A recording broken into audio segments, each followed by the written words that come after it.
अब मेरे को तो आरडीजी नहीं मिलेगी तो मुझे नहीं फर्क पड़ेगा। क्यों नहीं पड़ेगा? क्योंकि पिछले 3 सालों में मेरा तो नया कोई पत्थर लगा ही नहीं। मुझे क्या आरडीजी से मतलब है? जो मुलाजिम है उनको तनख्वाह मिल रही है।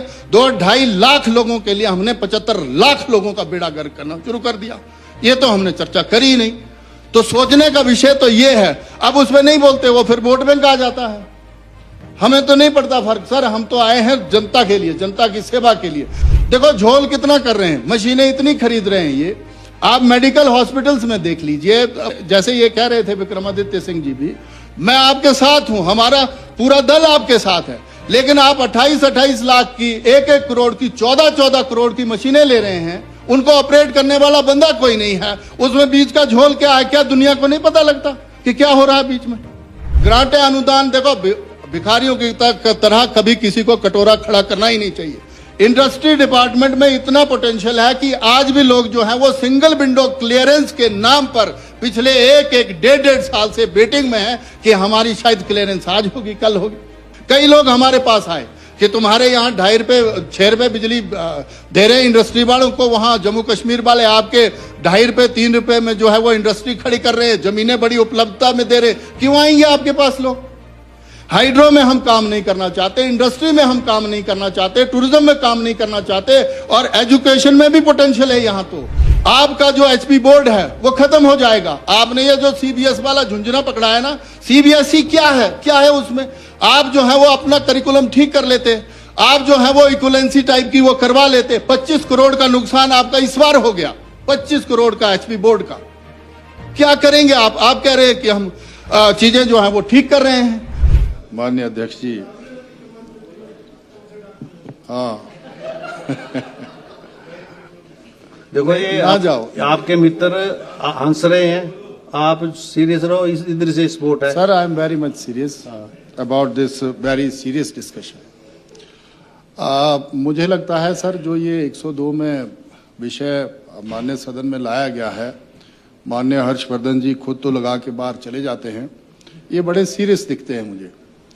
और जिस तरह की डिबेट यहाँ पर चली है उसमें आपने ठीक कहा। वैसे तो जब कल हम लोग यहाँ चर्चा कर रहे थे, पिछले कल, आप ही ने कहा कि ये जो माननीय राज्यपाल साहब का जो अभिभाषण हुआ या पढ़ा गया या समझा गया, उसमें आपने कहा कि आरडीजी जो है वो महत्वपूर्ण विषय है, तो इसमें खुल के बोलो और रखो विषय।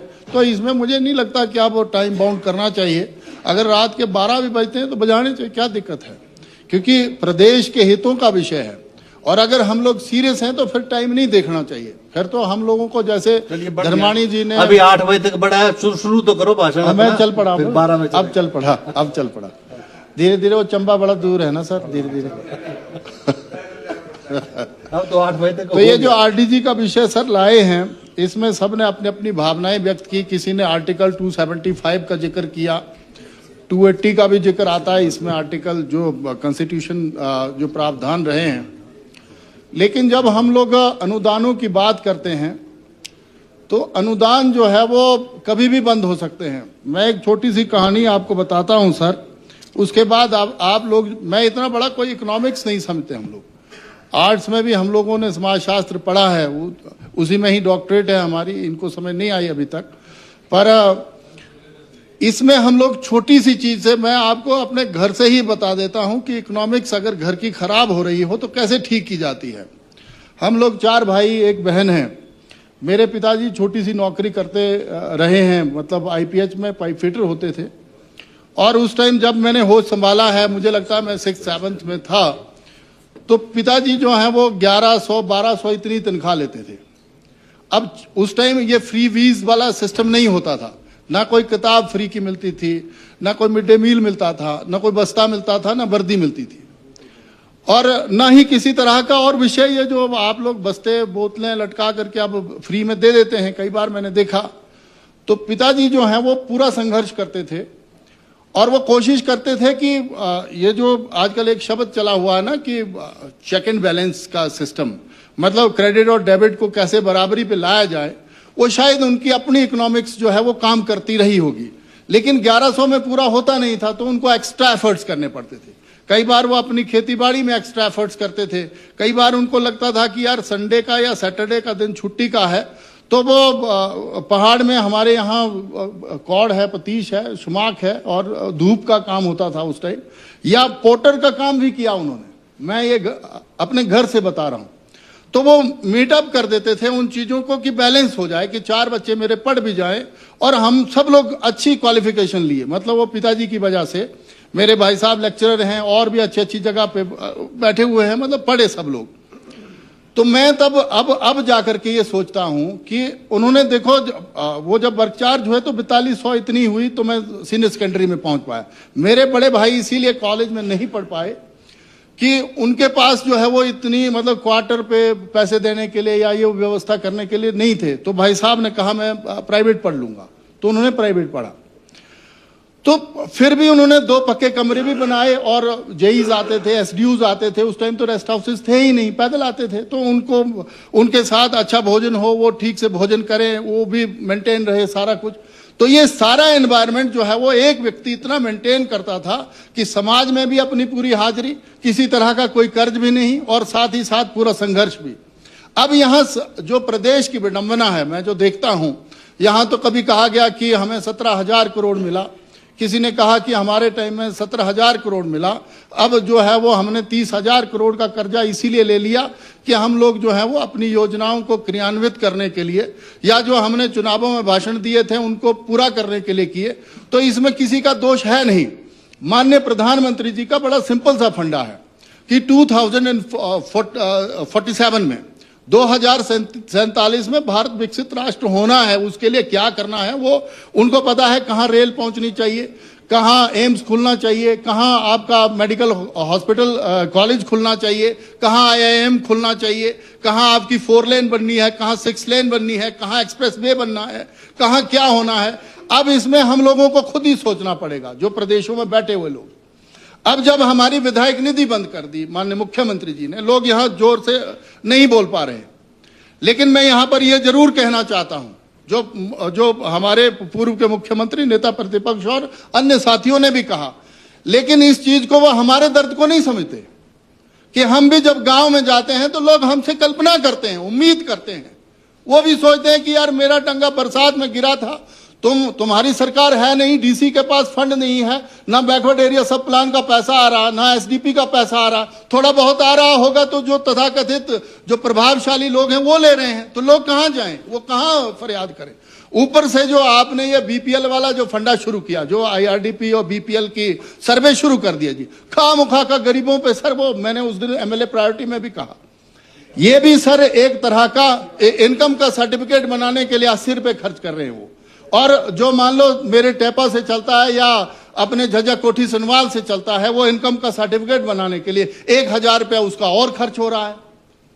मतलब मैं ये छोटे से बेसिक इकोनॉमिक्स समझा रहा हूं इनको। तो जहां हम ठीक कर अब एक नई और सिस्टम इन्होंने खड़ा कर दिया, फूड एंड सप्लाई विभाग में बोला अब वो OTP नहीं जाएगा, अब जो है वो इन्होंने फेस डिडक्शन करेंगे कि पता नहीं क्या है ना, ऐसी कोई मशीन लाए। अब आप देखो झोल कितना कर रहे हैं, मशीनें इतनी खरीद रहे हैं। ये आप मेडिकल हॉस्पिटल्स में देख लीजिए, बड़े बड़े आपके जैसे ये कह रहे थे विक्रमादित्य सिंह जी भी, मैं आपके साथ हूं, हमारा पूरा दल आपके साथ है, लेकिन आप 28-28 लाख की, 1-1 करोड़ की, 14-14 करोड़ की मशीनें ले रहे हैं, उनको ऑपरेट करने वाला बंदा कोई नहीं है। उसमें बीच का झोल क्या है, क्या दुनिया को नहीं पता लगता कि क्या हो रहा है बीच में।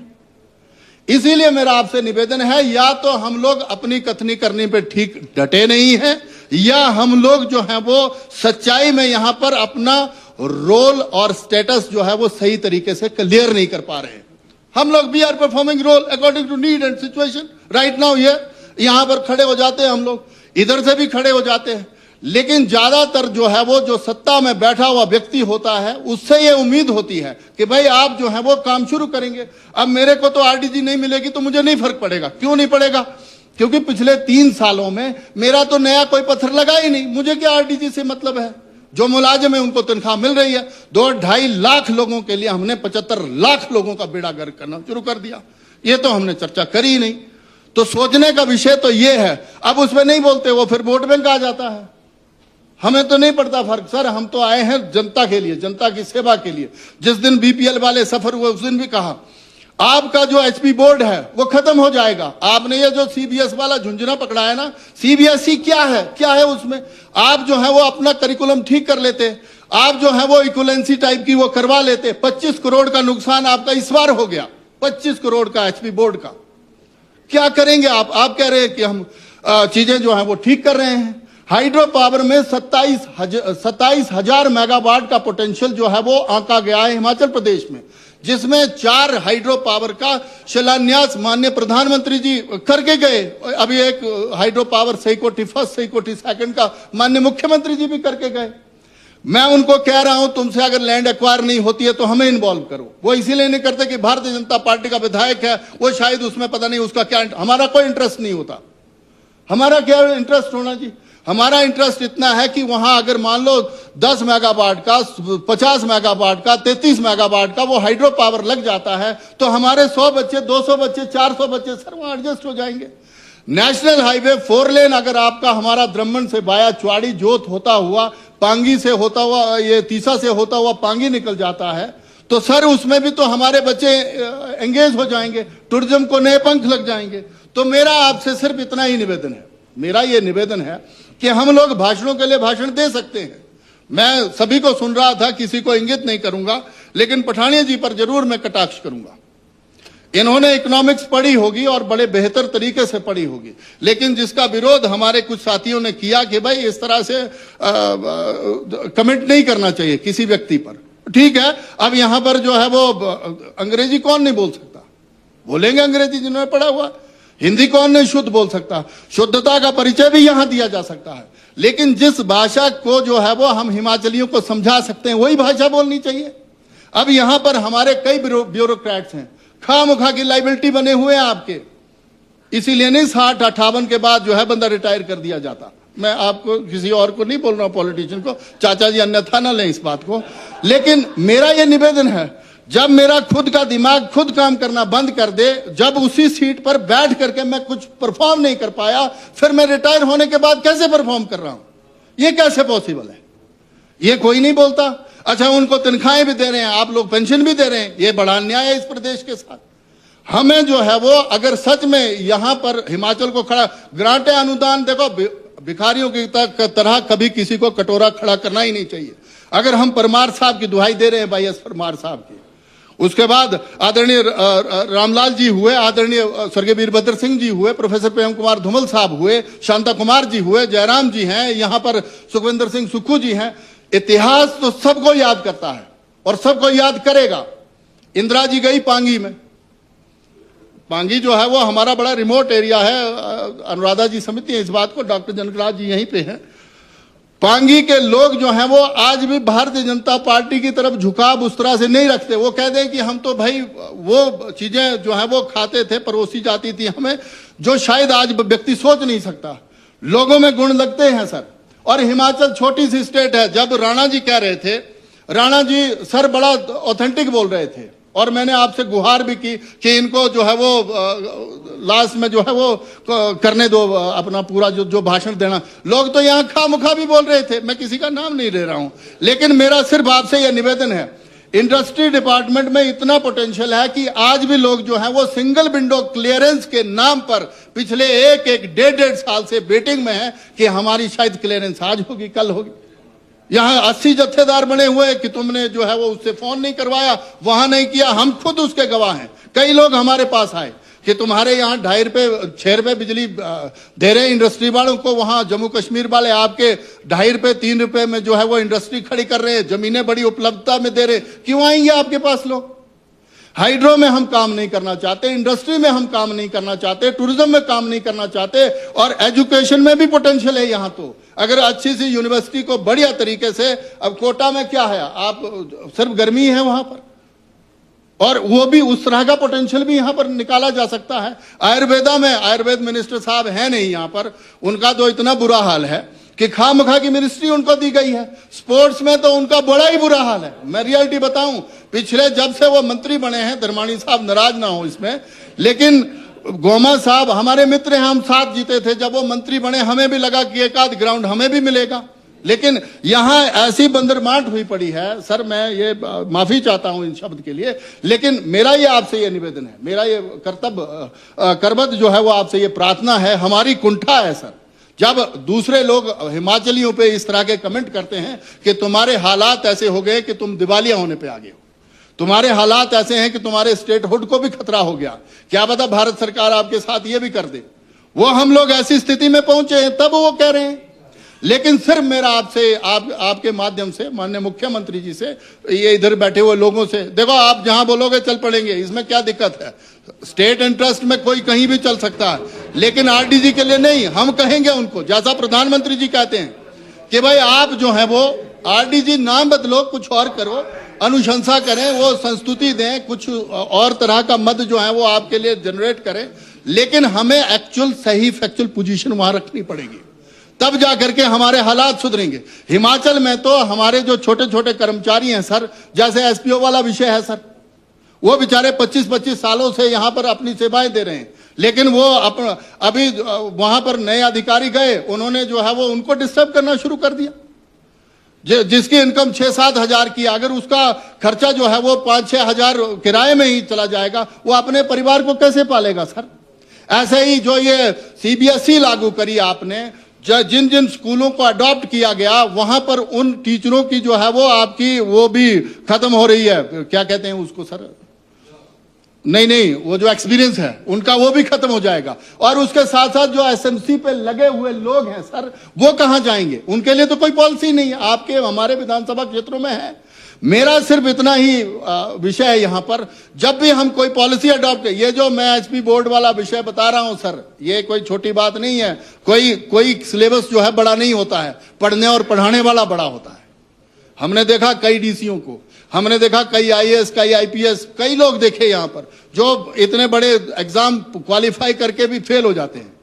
हमने देखा है अपने पारिवारिक लाइफ में, अपने सामाजिक जीवन में, अपने अलग अलग तरह पे। लेकिन एजुकेशन जो है वो हमारा हिमाचल खुद में अच्छी इंपार्ट कर सकता है, तो हम दूसरे पे क्यों कर रहे हैं। ये जो आरडीजी वाला फंडा चलाया हुआ है सर, मेरा मानना है सिर्फ इतना ही है, ये मैं लास्ट में 2 शब्द बोल करके मैं वाणी को विराम दूंगा कि आप लोग जो है वो खामखा का हवा ना बनाएं। पंचायती राज चुनाव जो है वो आपने डिले किए, तो किसका दोष है, वो आपका ही है, हो जाते तो हो गए थे। मेरा सिर्फ इतना ही निवेदन है, हाँ वो फंड्स की कमी थी, हमें पता था, नहीं हो पा रहे, अब बचे हैं पैसे, तो मेरा ये सिर्फ इतना निवेदन है कि आरडीजी को ऐसा कोई बड़ा हो हल्ला ना बनाए। इसमें जो है वो भारत सरकार से हम ये मांग कर सकते हैं कि हमें जो है वो इस मद में ये स्कीमों में इतने पैसों की जरूरत है, तो अपने आप जो है वो आपकी सारी चीजें ठीक हो जाएंगी। और जो यहाँ करने का है, जितने मंत्रीगण बैठे हुए हैं वो कहें माननीय मुख्यमंत्री जी को कि खामखा फाइलें ना अड़ा के रखें, ऐसा मेरा ये निवेदन है। धन्यवाद सर। Thank you.